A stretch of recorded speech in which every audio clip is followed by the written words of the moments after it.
У нас действительно через 2 дня государственный праздник, а настроение не праздничное. Это вот аспект, который мы должны учитывать. Здесь в зале сидят депутаты, несколько человек, которые голосовали 12 июня 1990 года. И решение было обозначено как о государственном суверенитете РСФСР внутри СССР.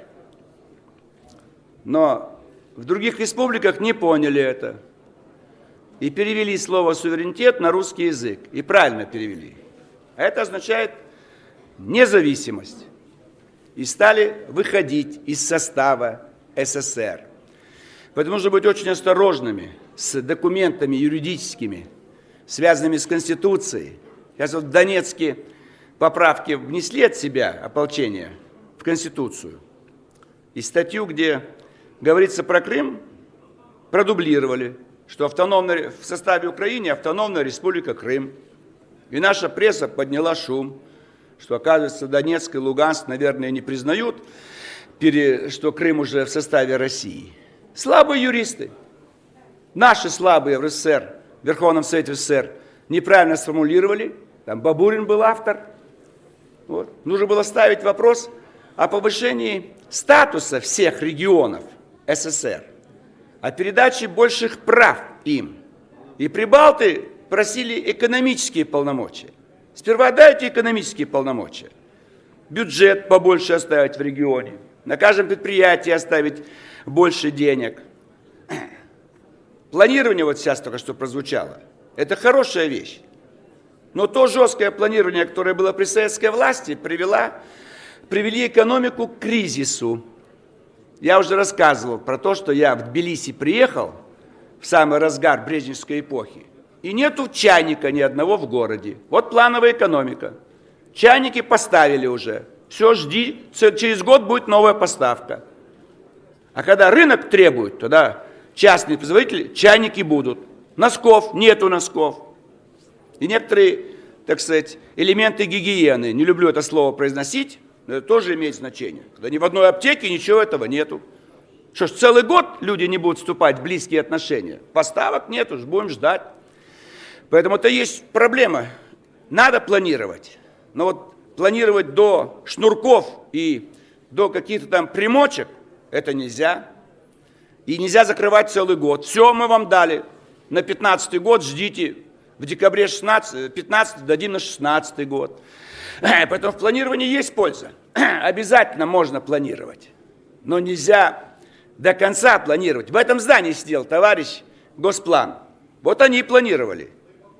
Байбаков. И куда поставки? Купальники, на Чукотку. Там никто не купается. Нужно на меху выпускать купальники. И то их не оденут. Но человек сидит, ему трудно сопоставить, где какая температура, где какое население. Он просто по субъектам СССР. Вот есть Чукотка, везде направим все.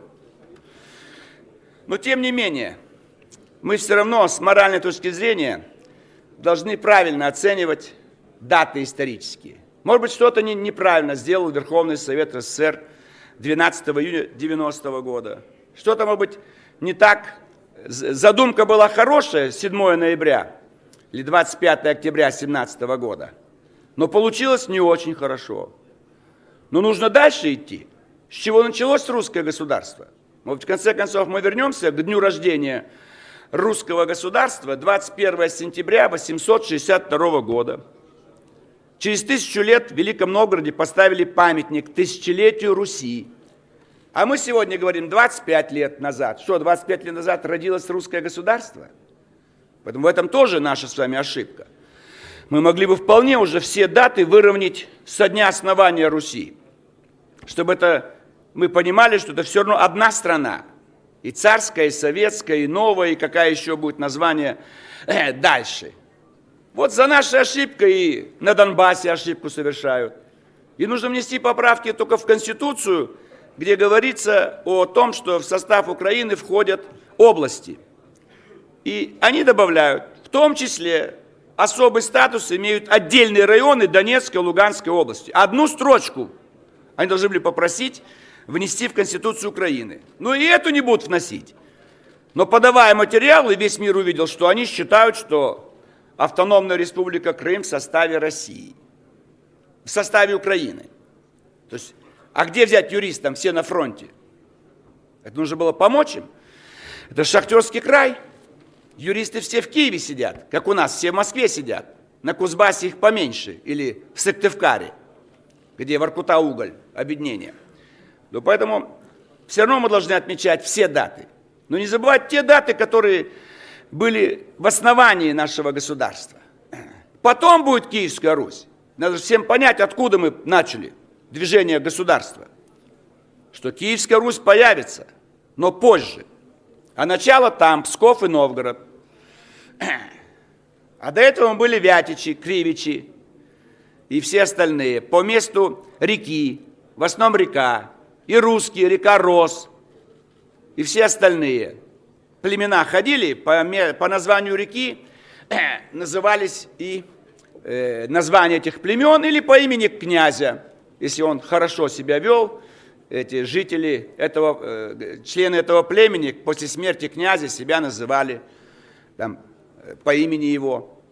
Но потом они поняли, что язык у них один образовался, территория одна образовалась, а постоянные набеги, постоянные проблемы, и они создали. И там камень стоит. Там, где князья псковские и новгородские договорились, стоит камень, где они об этом приняли решение. А нам бы туда приезжать бы каждый раз 21 сентября и поклоняться Псковской и Новгородской земле, река Волхов. А никто туда не ездит. Вот было 1150-летие. Никто не поехал, только ЛДПР поехали. Нам что? А почему остальные не едут? Никто из верхов не приехал, ни один министр, даже регионального развития. Это почему такое игнорирование собственной истории? Потом мы удивляемся, что на Украине ее искажают. Так искажение начинается здесь.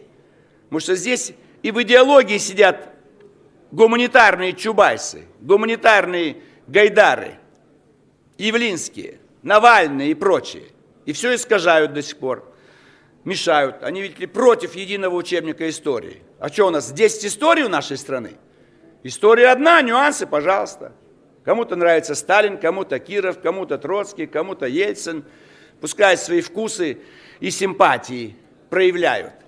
Мне нравится за 20 век только один, Столыпин. Все. Ну и пускай мне нравится вот он, Столыпин, Петр Аркадьевич. Хотя кто-то вспомнит, что он там вешал, может быть, там что-то были какие-то вещи, не лежащие к душе какого-то интеллигента с Петербурга или из Москвы. Но он сделал то, что спасло Москву в 1941 году. Он заселял Сибирь. Сибирь крепкими крестьянами. Вот из них и вырос такой, как Харитонов Николай Михайлович.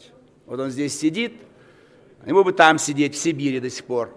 А он в Москву перебрался, что в Москве тепло, сухо, не капает ничего. А вместо него там, в Новосибирске, Навальный голову морочит. И Сибирский академгородок, он поддерживает его. Вот ученые, почему я поддержал закон о реформировании науки.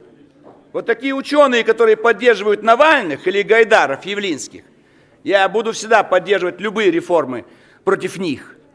Ибо они, как и в 17 году, они все были против царя, даже его ближайшее окружение. Вышли великие князья, банты красные нацепили. Первые февральские дни революции. А потом все в крови. Но не поняли, как и Майдан в Киеве. Многие вышли за то, чтобы не было этого режима Януковича. Но получилось-то хуже. Почему ЛДПР поддержала ГКЧП? Это были не самые лучшие люди. Но они бы страну сохранили хотя бы. И не было бы обвала цен. По карточкам ходили в магазин пару лет. И все бы наладилось. Ну, поломали ГКЧП. Не нравится ГКЧП. Нравится команда Ельцина. Все орали Ельцин, Ельцин. Сейчас им стыдно всем, кто кричал Ельцин, Ельцин. И ему стало стыдно, он умер. И Гайдару стало стыдно, умер. Один Чубайс еще у нас шевелится где-то. Да Кириенко. Поэтому это все равно праздник наш. Раз такой документ был принят, и День России, поэтому мы должны праздновать. Надеюсь, все, кто имеет приглашение, будут праздновать на Соборной площади в Кремле, остальные дома. и это все равно наш праздник. Он называется День России. Неважно, откуда идут корни. Это вся наша история. Но этот день придет, когда государственным праздником будет 21 сентября 862 года. День России.